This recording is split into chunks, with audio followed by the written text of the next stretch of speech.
to the Lui Neshama of one of the Chayalim that was killed last week in friendly fire, Dagan Moshe ben Yehuda HaKohen, whose family I had the opportunity to pay a Shiva visit last week in Malay Michmash. And I think that this year will be very much focused.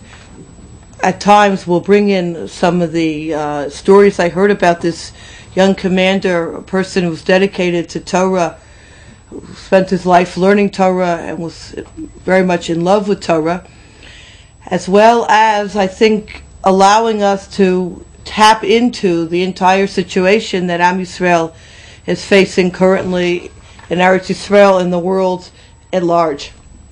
I'd like to speak about a very famous incident in Parshat Shemot, the incident which we would call the incident of the sneh of the burning bush. We take a look at the Psukim in source number 1. That Moshe was shepherding the sheep of Yitro, his father-in-law, the priest of Midian, and he guided the sheep far into the wilderness, and he arrived at the mountain of God towards Chorev. An angel of Hashem appeared to him in a blaze from amid the bush, from Labat Eish. He saw, and behold, the bush was burning in the fire, but the bush was not consumed. Moshe thought, I will turn aside, Asurana, Verad, I will look at this great sight. Why will the bush not be burned? Lama lo yiv'ar hasneh.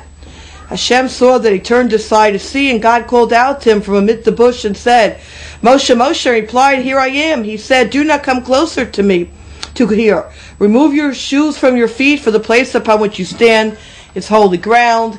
And then begins the first revelation that Moshe Rabbeinu gets, instructing him to be the leader to take the Jewish people out of the desert, out of Egypt into the desert, ultimately to Eretz Yisrael, to the land of Israel.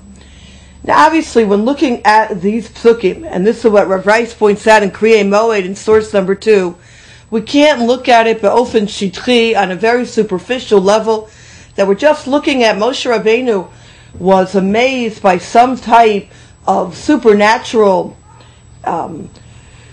incident that's happening among the natural world, that there is a sneh, there is a bush on fire, and it's not being consumed. Obviously, this is a mareh eloki, this is a prophetic vision, and Moshe Rabbeinu is looking at this with tremendous more depth, and when we look at this section, have to be able to approach it with this mindset that there's a tremendous amount of messages and understandings that are inherent in this text.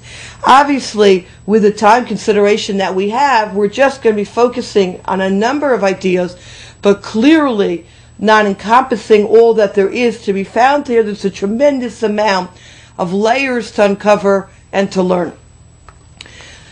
Normally, when looking at this section, we focus in on what is the symbolism of the sneh. What does the burning bush represent? Why, of all the different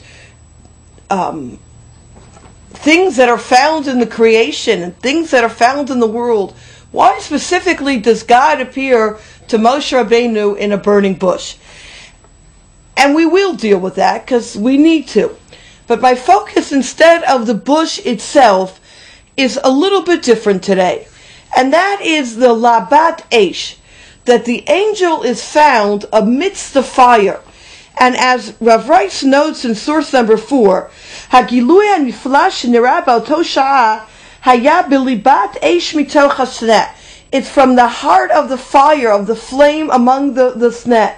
And Rashi explains B'Labat Eish means B'Leiv HaEish, in the heart of the flame, which explains as Sfas Emes, Ki Ikar Hitbonenut Shel Moshe Rabbeinu, the main item that Moshe Rabbeinu was focusing in on, Hayta B'Libash Shel HaEish, was the innermost part of this flame.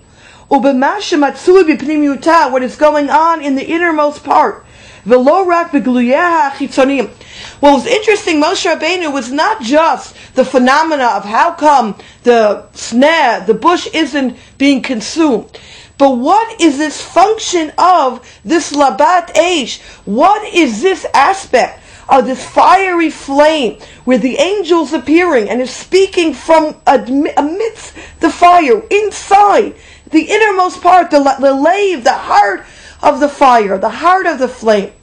And this is what I'd like to, Mirz Hashem, Ezrat Hashem, focus in on today, is conceptually, what is this fire all about? And what does this fire, this innermost fire, this Labat Eish represent? And what does it lesson for us?